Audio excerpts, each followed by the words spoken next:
Je veux divorcer. C'est pas important de savoir si j'ai des bonnes raisons. Je veux partir. Et on me dit, mais pourquoi? Je sais pas, parce que je suis pas heureuse, donc je veux partir. Et on me dit, mais qui t'a demandé d'être heureuse? Elles ont quitté le milieu orthodoxe pour retrouver leur liberté. On en parle aujourd'hui dans Pas d'amalgame.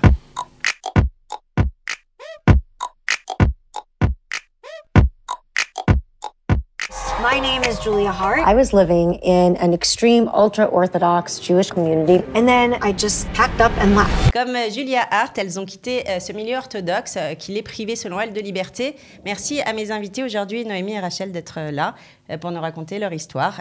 Vous portiez il n'y a pas si longtemps une perruque, si j'ai bien compris, toutes les deux. Il n'y a pas si longtemps, il y a 15 ans. Et Noémie, il y a combien de temps? Alors moi, j'ai arrêté de la porter depuis 3 ans. Voilà, alors on va parler de ces questions-là. Est-ce que le milieu orthodoxe prive les femmes de certaines libertés, de toutes leurs libertés, oui ou non? Merci à Michael Blum d'être avec moi. Vous êtes journaliste. Avec plaisir. Vous avez beaucoup travaillé sur ces sujets-là, du milieu orthodoxe, de ce qui s'y passe et de comment on vit quand on le quitte, ce qui arrive assez régulièrement. Myriam Metoudi, vous êtes avec nous en Zoom. Bonjour. Bonjour. Alors, vous allez être un peu aujourd'hui l'avocat du monde orthodoxe, d'un certain monde orthodoxe, sur ces questions-là de la place de la femme. Alors, d'abord, est-ce qu'on peut parler de place de la femme dans la religion juive, dans le monde orthodoxe? Est-ce que ce monde orthodoxe, c'est un monde misogyne? Alors, est-ce que c'est un monde de misogyne? Moi, je suis pas trop d'accord avec ça.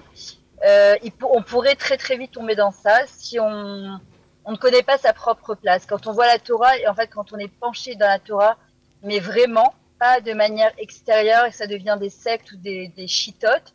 Alors, quand on se penche vraiment sur l'histoire de la Torah, on se rendra compte que la place de la femme, elle est exceptionnelle. Elle a un rôle exceptionnel à jouer, extraordinaire à jouer. Malheureusement, je pense que ce sont les hommes qui viennent, et quand parfois leur Torah n'est pas accompagnée, qui vont rendre petite la femme et qui vont un petit peu, on va dire, l'étouffer à l'intérieur. On est d'accord pour dire qu'il y a différents milieux orthodoxes, différents niveaux. Maintenant, ce que disent les textes, c'est-à-dire que dans tous les milieux a priori orthodoxes, là où le couple se réfère à son rabbin, où le rabbin a une importance fondamentale, il y a des choses que le couple, pour lesquelles le couple doit obtenir une autorisation. Par exemple, la contraception de la femme, ça dépend pas du niveau de religiosité. La femme doit demander l'autorisation pour prendre la pilule, par exemple. C'est vrai que c'est une grande question parce qu'en tant que madrichat Kala, parce que ça fait plus de 10 ans que je prépare, j'ai au Hachem préparé plus de 200 calottes de tous les milieux, que ce soit pas religieux, très religieux, qui veulent juste le papier pour se marier. C'est toujours la grande question parce qu'il y a des fois des filles qui ne veulent pas tomber enceinte la première ou la deuxième année. Et parfois on leur dit, il faut questionner un rave, et elles me répondent, mais je ne comprends pas, c'est ma décision, c'est mon choix. Ouais. Et donc, c'est vrai que c'est une vraie question à laquelle on a nous-mêmes été confrontés, puisque voilà, quand on amène un enfant après l'autre, moi j'en ai eu 6 en 9 ans. On était dans un loop comme ça une espèce, pas de concurrence, mais voilà quoi. Et puis à un moment, quand tu as envie de t'arrêter, on te dit, non, il faut de concurrence, ça veut dire plus tu fais des enfants, plus tu fais ce qu'il faut faire. Avant même de s'arrêter, lorsque tu te poses la question sur le premier enfant, Myriam, toi, tu recommandes quoi? De poser la question orale, de choisir? Je vais te dire. D'abord, j'essaye de comprendre c'est quoi la raison. Par exemple, quand c'est un couple qui veulent vivre justement de manière cachère et qui ne veulent pas rester pas mariés. Non, on parle d'un couple. Myriam, on parle d'un couple marié. Toi étant femme, tu peux pas prendre cette décision. T'as pas T'es pas, la question, elle doit être posée à un homme rave.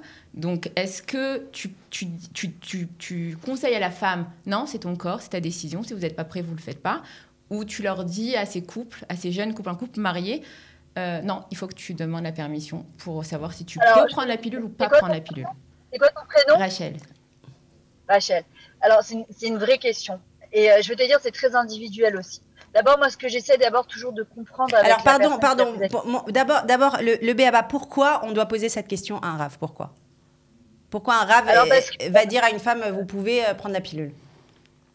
Parce que quand il y a mitzvah de Pérou vous dans la Torah, c'est-à-dire d'amener une fille et un garçon et en fait d'amener le maximum d'enfants, alors ils essayent de comprendre d'abord la raison pour laquelle, est-ce que c'est par liberté, parce que aujourd'hui je préfère me retrouver avec 2 enfants, un chien et avoir ma liberté.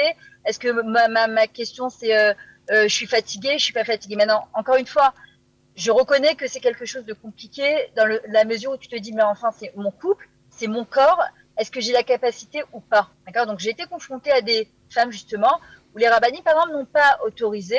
Et elles me disaient, mais je peux pas. Ils n'ont pas autorisé la femme à prendre la pilule, on est d'accord, alors qu'elle voulait plus d'enfants. Alors qu'elle voulait plus d'enfants. Et en fait, alors moi, je les ai dirigés vers d'autres rabbinis. D'abord, le Rav, il va répondre clairement, déjà, c'est pas la question qu'une femme, elle doit poser. C'est un homme, puisqu'il y a la misère de Pérou ou vous, d'abord, c'est chez l'homme et c'est pas chez la femme. Aujourd'hui, je pense que les rabbinis, ils ont quand même une plus grande ouverture d'esprit, parce qu'on vit dans une autre génération. On ne peut pas exiger à une femme et d'étudier de travailler pour son mari qui étudie, et aussi de ramener une parnassa, et d'être une femme. Alors, autre sujet. Voilà. Aujourd'hui, on est un peu là-dedans. La femme doit travailler, l'homme étudie, et elle doit travailler et s'occuper de ses enfants, et on lui contrôle ses naissances. On ne lui contrôle pas ses naissances plus. J'ai l'impression, Myriam, que tu comprends que la question, elle est cruciale. Elle est cruciale, et elle est compliquée, et elle est importante. Mais j'ai l'impression qu'on se concentre sur la question, alors que c'est la réponse qui est plus importante, qui est plus intéressante. C'est lorsqu'un homme, il vient dire à une femme... oui, tu peux prendre la pilule, ou non, tu peux pas prendre la pilule. Est-ce qu'il y a d'autres questions comme ça clés sur lesquelles la femme n'a pas de libre arbitre dans sa vie personnelle? Moi, je rejoins beaucoup Myriam sur un truc. Il faut faire la différence entre le monde religieux, ou les valeurs religieuses, ou les valeurs même pas, les valeurs de la Torah, qui sont de très belles valeurs souvent, en tout cas qui, moi, m'ont toujours parlé et ont continué à me toucher et à me... même après que je sois sortie du monde religieux, et des hommes qui considèrent qu'on doit les consulter pour... Moi, j'ai dû consulter le Rav de ma communauté lorsque j'ai voulu prendre la pilule après mon premier enfant, et j'ai eu une réponse négative, et qui m'a dit... et mes raisons, elles étaient, à mon sens, assez valables. On ne s'entendait pas, on n'avait pas d'argent, j'avais 19 ans, j'avais déjà un enfant, je n'avais pas de parents, j'étais fatiguée. Et il me dit, et j'étais étudiante, il me dit, arrête d'étudier alors. Donc vous allez le voir, vous lui dites, je veux prendre la pilule, cette vie que j'ai aujourd'hui, elle ne me convient pas en l'état, je ne peux pas m'ajouter un deuxième bébé parce que je ne sais pas comment je vais moi-même. Et il vous dit, si vous n'avez pas le temps, arrête les études. Okay. Voilà, mais ça reste, j'ai conscience que ça reste la décision d'un homme. J'aurais pu trouver une approche beaucoup plus humaine chez un autre Rav. Je ne pense pas que ce soit l'approche, je suis d'accord avec toi, je ne pense pas que ce soit l'approche de la Torah. Je suis désolée, on va vous laisser Myriam So si vous voulez rester avec nous, avec grand plaisir. Je voudrais... Avec plaisir, je suis obligée de partir. Bon, merci beaucoup. Je voudrais à bientôt. Je voudrais qu'on s'attarde maintenant sur vos témoignages à vous, ce que vous avez toutes les deux vécu, Noémie et Rachel. Mickaël, si tu veux intervenir, n'hésite pas pour leur poser des questions. Vous avez quitté des milieux orthodoxes. Alors, Noémie, vous n'avez pas grandi dans un milieu orthodoxe, vous l'avez rejoint, vous avez fait tchouva. Rachel, vous, oui. Et puis, un jour... un monde orthodoxe, mais quand même assez modéré, puisqu'en France. Et c'est quand je suis venue en Israël que j'ai fait un an de séminaire, un Erlitz. Et là où j'ai vraiment embrassé le monde. Embrasser le monde religieux, ça veut dire épouser le monde orthodoxe, ça veut dire épouser un mari qui est complètement, porter la perruque, on l'a dit, et puis se soumettre à tout un tas de règles. Réductrices, qu'on pourrait appeler réductrices pour Alors, ça dépend, encore une fois, ça dépend comment elles sont vécues. J'ai découvert le monde orthodoxe hard. Vous appelez ça orthodoxe hard? Ouais, orthodoxe hard, parce que c'est l'homme qui étudie, la femme qui travaille, pas tellement d'accès aux études, en tout cas à l'époque, il y a 20 ans. Et pour moi, ça a été plusieurs guerres. Ça a été, j'ai voulu attendre un peu pour me marier. On m'a dit non, faut se marier très vite. Donc à 18 ans, j'étais mariée après 3 mois alors qu'on se connaissait que depuis 3 mois. Combien de rencontres? Ça, je m'en souviens plus. C'était il y a trop longtemps. C'était rapide. Ok. Mais et ensuite, lorsque j'ai voulu étudier dans une école qui n'était pas mixte, mais qui n'était pas orthodoxe, on m'a dit mais va pas étudier chez. Qu'est-ce que vous vouliez étudier? Je suis ingénieure en informatique, donc c'est ce que j'ai étudié. Mais on m'a dit, va pas étudier chez des gens pas bien. Pas bien, ça veut dire pas orthodoxe. Voilà. Ça a été la même chose avec Bar-Ilan. Ah oui. Vous n'aviez pas le droit d'aller étudier. Moi, j'ai pas osé proposer Bar-Ilan à l'époque, en tout cas. Et ensuite, premier enfant. Et lorsque j'ai voulu arrêter un petit peu parce que c'était pas le moment et parce que c'était pas d'actualité. Alors, il faut demander la permission au Rav. Alors, la première fois, il dit oui, la deuxième fois, il dit oui, mais après 6 mois, il te dit, mais ça fait 6 mois, tu fais quoi là? Et voilà, donc en fait, moi, j'ai suivi un peu le conseil, la chita de Myriam Etoudi, j'allais voir d'autres raves, jusqu'à ce que j'en trouve un qui me dise oui. Et alors, il faut pleurer un peu, et lui dire, non, mais je suis rentrée fatiguée. Là, il dit, ah non, ok, d'accord, prends encore 3 mois. Je suis rentrée fatiguée, donc est-ce que je peux encore prendre la pilule de 3 mois? Voilà, et donc tous les 3 mois, il faut demander la permission. Mickaël, est-ce que c'est courant, ce que nous raconte Rachel? Vous me disiez avant, ça évolue quand même un petit peu, le monde orthodoxe évolue par rapport à ces questions. Alors, il faut faire déjà la différence entre le monde ultra-orthodoxe en le Israël. Orthodoxe hard. Et pourtant, moi, je suis dans un monde orthodoxe de Kiryat Moshe, qui est quand même censé être assez modéré, un monde francophone, donc qui est censé être quand même assez modéré. C'est-à-dire, je sais ce qui se passe dans les mondes très hard, c'est encore un degré au-dessus. Moi, j'étais censée être dans un truc quand même modéré, et malgré tout, c'est ce que j'ai reçu à l'époque. Il est clair qu'il y a plusieurs milieux ultra-orthodoxes, et c'est très différent de la situation aux États-Unis, de la série que tu as montrée au début. Mais un Orthodox Life. Shtisel, pour ceux qui ont vu, c'est un autre monde.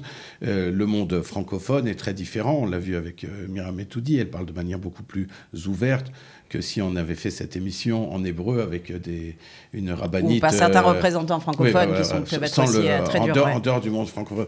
Donc, de manière générale, le monde ultra-orthodoxe, c'est une société patriarcale où les femmes sont cantonnées à certains rôles. On parlait, juste avant l'émission de la série Shtisel, que quasiment tout le monde a vu ici, où effectivement, une femme n'a pas le droit officiellement de passer son permis de conduire sans demander l'autorisation à son mari. Dans cette scène, ça se passe à Mea Sharim. Aujourd'hui, dans le monde ultra-orthodoxe en Israël, à Bnei Brak, etc., c'est fini. Les femmes conduisent, elles emmènent leurs enfants à l'école. Mais elles doivent demander une autorisation. Mais là, on parle, je le rappelle, on parle d'un monde chassidique, à Mea Sharim, dans le quartier le plus ultra... Le hardcore, pour reprendre l'expression de Rachel. De manière générale, et je pense qu'on va peut-être en revenir sur la question, je pense que le monde ultra-orthodoxe a beaucoup évolué ces 20 dernières années.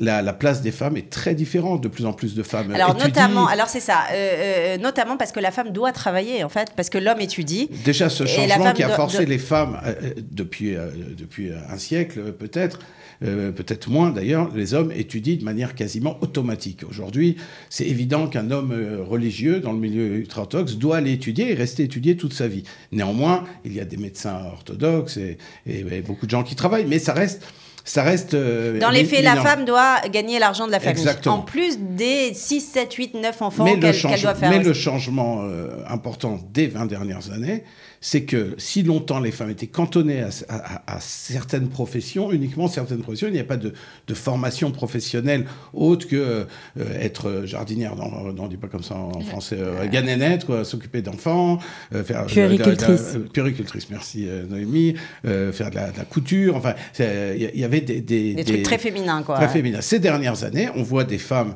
ultra-orthodoxes. J'ai parlé en tant que journaliste, j'ai été à Bnei Brak voir une société de high-tech ultra-orthodoxe, uniquement féminine. D'accord. Donc elles sont ensemble, elles ne fréquentent pas d'hommes. Voilà, elles restent ultra-orthodoxes, mais elles sont dans un domaine qui était totalement inimaginable. Donc on est loin quand même du permis de conduire dans Shtisel. Ces femmes-là, très concrètement, qui sont dans des sociétés de high-tech, quand elles ont passé leur permis de conduire, est-ce qu'elles doivent encore, selon les textes, les lois de ces milieux-là, demander une autorisation quelconque? Alors, d'abord, chacune peut décider avec son mari quel chemin choisir, et si oui ou non, elles doivent demander conseil, ou plus que conseil d'ailleurs à un rabbin. Le changement, je crois, il est sur les questions de l'intimité du couple, où de plus en plus de femmes imposent, et peut-être avec l'aide de femmes qui remplacent les rabbins, de femmes plus instruites, qui vont pouvoir donner des conseils, et elles vont moins aller voir ou demander par l'intermédiaire de leur mari souvent le rabbin, mais parfois la femme du rabbin a pris aussi une place plus importante, parce que de plus en plus de femmes sont plus érudites, etc. Alors c'est pas, donc ça atteint évolue, pas, c'est ce que ça vous atteint dites, ça pas évolue. tous les milieux. On est à nouveau, il y a des milieux beaucoup plus fermés, et y compris dans le milieu dans la société israélienne, y compris dans la société franco-israélienne, il y a des endroits où c'est encore totalement fermé, et d'autres endroits, et je pense que c'est important de parler aussi de l'accès à la modernité, c'est-à-dire par le passage de médias, de l'internet, etc. Ça ouvre des questions, il y a une porte qui s'est ouverte, et ça va permettre a priori des changements. Je pense que ça prouve bien une chose. Ça veut dire que si le monde orthodoxe s'ouvre, c'est parce que les rabbinim s'ouvrent. C'est parce qu'ils sont plus ouverts, parce qu'ils n'ont pas trop le choix. Ils ont été forcés par la réalité. Du fait de la réalité, des médias, tout ça. Ça veut bien dire qu'en fait, tout ce qui se passe à l'intérieur, en fait, c'est toutes ces lois, en fait, qui sont écrites quasiment nulle part. Tout ça, c'est pas la Torah. En tout cas, à mon sens. C'est pas le judaïsme. C'est des communautés. C'est des codes, c'est des codes qui se sont imposés. Qui sont bien. C'est des communautés patriarcales. C'est des codes qui sont bien. Que personne n'ose contredire. Vous parliez toutes les deux avant, et vous aviez, il y a des rabbins ici francophones, vous en connaissiez, qui sont pour le coup. Alors on semble pas être dans l'évolution, quoi. Qui conseillent vos maris, qui vous conseillent vous. Qu'est-ce que vous pouvez dire sur ça? Qu'est-ce qui vous a choqué, vous, pendant vos mariages? Au début, surtout, vous étiez jeune et peut-être plus influençable, plus malléable, et on se laisse dire des choses... Alors moi, j'ai un souvenir très net que quand j'étais au séminaire, donc un séminaire francophone, pilier de l'orthodoxie française. À Jérusalem. Oui, quand on commençait un petit peu donc, à faire les shidduchim, parce que très jeune, on doit chercher à se marier. Dans les cours, ce qu'on nous enseignait, c'était qu'on peut parler de tout autant qu'on veut avec notre mari, mais la décision finale lui revient. À part pour tout ce qui concerne la décoration de la maison. Donc ça, c'est la femme qui peut choisir. Donc ça, c'est ce qu'on enseigne à la femme avant le mariage. Voilà. Ok. Et ça m'a laissé un souvenir... Les recettes aussi, peut-être. Les recettes, c'est la femme. Cuisine, décoration, tout ce qui concerne la maison, c'est la femme. Par contre, pour toutes les autres décisions... Y compris celles qui concernent la vie de la femme. Hein. Aussi, on peut évidemment discuter... Et l'éducation des enfants, parce que le modèle juif de la Torah, Rachel évoquait, c'est que l'homme travaille et que la femme est à la maison et elle s'occupe de l'éducation. C'est logique. Est-ce que vous avez ressenti que justement l'éducation, vous en avez été privé? Est-ce que vous pouviez choisir dans quelle école envoyer vos garçons, ou à un moment, c'est le mari et son rav qui décidaient? Plus ou moins, ça je pense que c'est assez propre au couple. J'ai eu aussi cette indication. Tu peux émettre ton avis, mais de manière très... en cours de séminaire, tu émets ton avis, mais c'est ton mari qui décide. Et par contre, si vous n'êtes pas d'accord, nous on est un peu plus évolués, si vous n'êtes pas d'accord, vous allez voir le rav, et le rav il décide. On pense qu'on est dans un monde qui est un peu parfait parce qu'on nous le vend en fait comme un monde un peu idyllique. Et puis on est jeune, on n'a pas vraiment de recul sur ce qu'on est en train de vivre. Enfin, moi, j'ai fait mon alia. Comment toutes les deux, à quel moment la rébellion, je ne sais pas si on peut l'appeler comme ça, est arrivée? Il y a eu des déclics pour vous? Alors, moi, j'ai eu un premier trigger qui n'a rien à voir avec mon mariage. Je suis montée en Israël en 2000, en pleine intifada, avec beaucoup de gens qui se faisaient exploser dans des bus. Et j'étais en colère que des personnes puissent faire un truc pareil. Ça veut dire se tuer d'autres gens au nom d'une religion. Et je me suis dit, si je suis en colère contre eux, parce que je leur reproche de ne s'être pas posé des questions, d'avoir juste suivi un chemin qu'on leur a donné, peut-être que moi, je dois faire ce parcours-là. Et donc ça, c'était un premier déclic. Et ensuite... On rappelle que vous avez grandi dans un milieu orthodoxe, donc la question ne s'était jamais posée. Il y avait une suite logique, un déroulement logique. Ouais. Je trouvais que mes parents avaient j'aimais le monde dans lequel j'étais. Je ne m'étais pas posé de questions, en fait. Ok, donc première fois, intifada, vous dites, après tout, eux, ils suivent Dieu, ils font des trucs fous, nous aussi, peut-être qu'on le fait. Si eux, ils se posent des questions, peut-être que moi aussi, je devrais me poser des questions. Peut-être pas pour dire que ce que je fais, c'est faux, mais pour peut-être être sûre que je suis un peu dans le vrai. Donc j'étais aussi dans un monde quand même assez binaire. Où est la vérité, où est le vrai, où est le faux? Et ensuite, donc je me marie et je suis mariée et j'ai pas un super mariage. On s'entend pas très bien. Et lorsque je décide, après 7 ans, donc d'abord plusieurs mini-guerres pendant le mariage avec pilule oui, pilule non, étude oui, étude non, est-ce que j'ai le droit à ceci, est-ce que j'ai le droit à cela, est-ce que Mais on s'entendait pas très très bien, mon ex-mari et moi. Et donc, lorsque je décide de divorcer, c'est la réaction du monde orthodoxe face à ma décision qui est pour moi la plus juste, la plus qui m'est naturelle, qui me revient. Je veux divorcer. C'est pas important de savoir si j'ai des bonnes raisons. Je veux partir. Et on me dit mais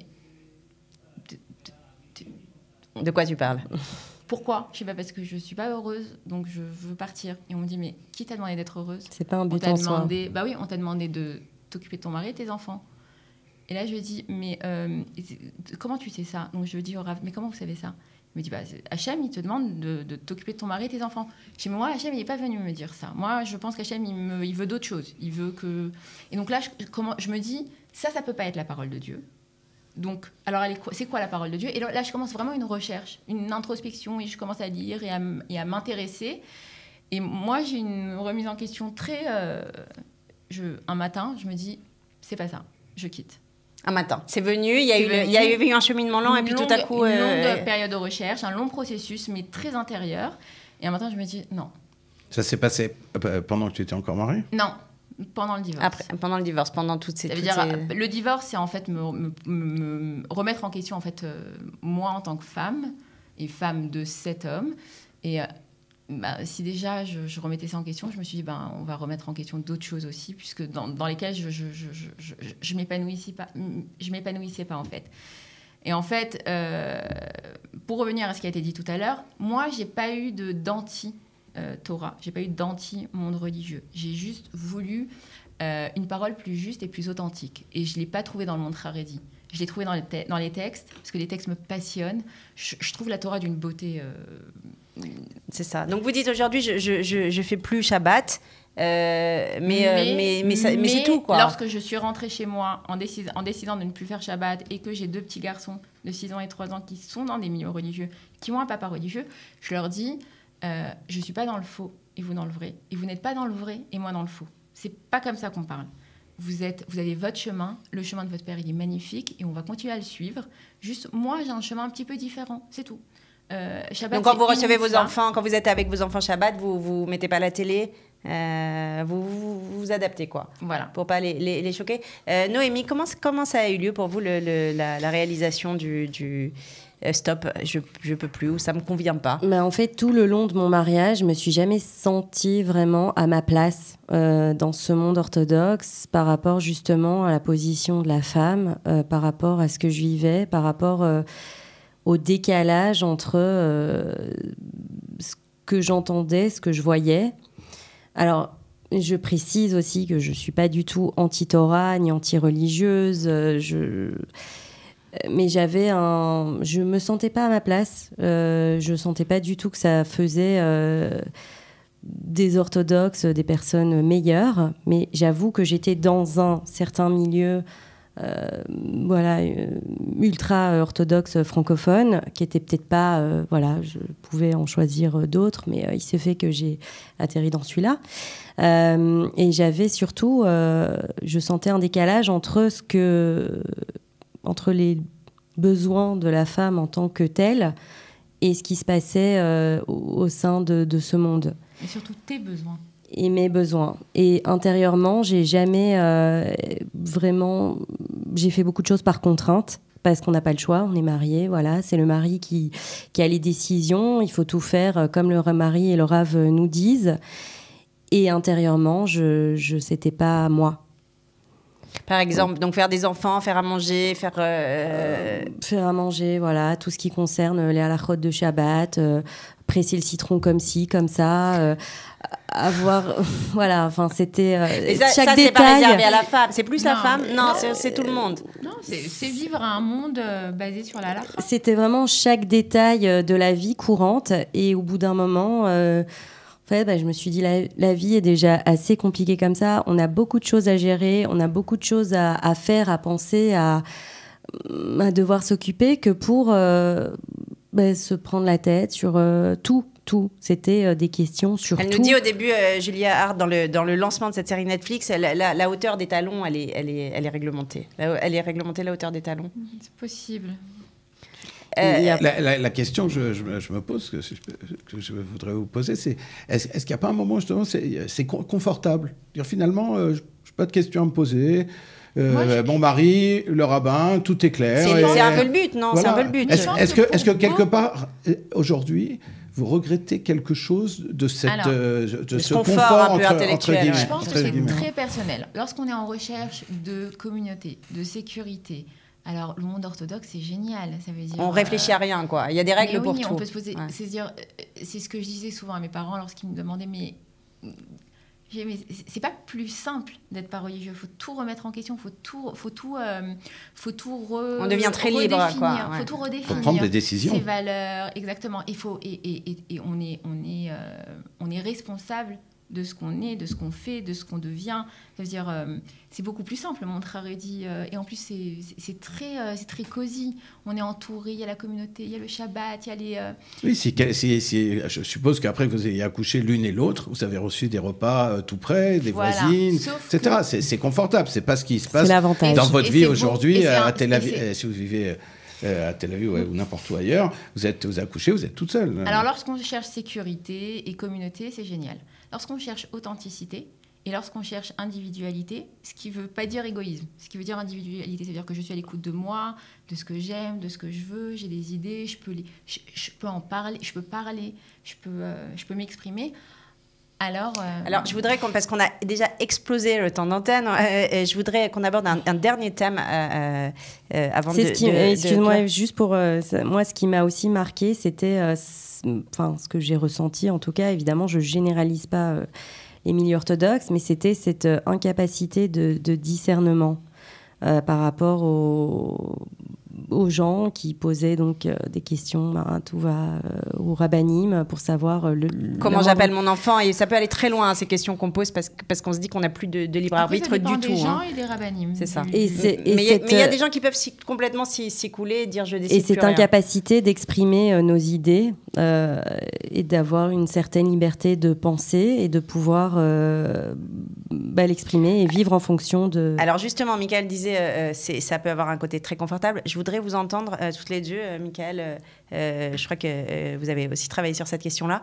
Est-ce que c'est dur, on en a vaguement parlé, est-ce que c'est dur de quitter le milieu orthodoxe, notamment quand on est une femme? On imagine que le plongeon est tellement brutal de passer d'une vie orthodoxe à une vie encore une fois, ça reste laïque. Ça reste des idées, ça reste des expériences personnelles. Je pense que ça peut... Racontez-moi toutes les deux, comment vous avez un peu redécouvert la vraie vie ou est-ce que vous avez perdu des amis, vous avez perdu des contacts, est-ce qu'il y a des choses qui le premier jeans, j'avais 25 ans quand j'ai quitté le monde religieux et que je divorçais, je me suis retrouvée à 25 ans sans amis. Donc j'avais déjà pas de famille parce qu'elle était en France. Donc et je me souviens d'une fois où je marche dans la rue devant chez moi et j'ai une fille qui fait partie de ma communauté, qui venait Shabbat chez moi, chez qui j'allais Shabbat, et qui change de trottoir. Ouais. Et c'est dur, il faut tout reconstruire. Mais moi, j'ai eu la chance de le faire à 25 ans, donc j'avais les énergies pour le faire. Et qu'est-ce qu'on ressent quand on enlève la perruque la première fois vous vous en souvenez ce jour toutes les deux? Non, moi, pas tellement de satisfaction. D'abord, moi, j'ai enlevé mon foulard marié, et j'ai dit à mon mari, on s'entend pas très bien, donc... J'ai plus envie d'avoir un foulard et de dire que je suis mariée. C'est-à-dire, viens d'abord, on s'entend, et ensuite, je remets. Je veux montrer que je suis mariée à toi, mais je veux d'abord qu'il y ait une vraie entente et qu'il y ait une vraie tinoue dans les deux côtés. Et le jour où je suis arrivée au travail sans foulard, c'est la marche de la honte, quoi. Ça veut dire, il y a tout le monde qui se tait. Et on se sent nous-mêmes accablés. Ouais, mais après, c'est sympa d'avoir ses cheveux. En fait, moi, j'étais passée déjà au demi-foulard vers la fin de mon mariage. Donc déjà, dans mon quartier, c'était la révolution. Et ensuite, ça a été direct. Donc j'ai divorcé à 35 ans et je suis tout de suite passée les cheveux au vent et un style vestimentaire que j'aimais. Dans mon quartier, donc, qui est très haredi, ça a été des regards au début très condescendants, avec un mélange de pitié. Beaucoup de la chanara. Voilà, parce qu'effectivement, il y a encore des religieux qui pensent que les divorcés sont des gens qui ont des problèmes mentaux psychologique et que sais-je. Évidemment, les rumeurs vont bon train et surtout que j'ai beaucoup d'enfants, donc c'est pas... Mais après, c'est la personnalité de chacun et je pense qu'un divorce fait aussi grandir et un peu émûrir peut-être. Donc on apprend à faire abstraction à tout ce qui se passe autour et justement à faire un peu le ménage et à garder que les amis vrais et les gens vrais desquels on s'entourait. Et puis on fait des nouvelles connaissances évidemment, des gens qui ont notre statut. Et aujourd'hui, Vous êtes heureuse aujourd'hui toutes les deux? Moi, oui. Moi aussi. Je suis heureuse de mon parcours et je suis heureuse de mon parcours. Je suis précédent. Aussi, vous assumez les deux parties. Il fait partie de ce que je suis aujourd'hui, quoi. C'est-à-dire, oui, j'aime mon chemin. Merci beaucoup à tous les trois pour cette émission passionnante. À bientôt. Bye bye.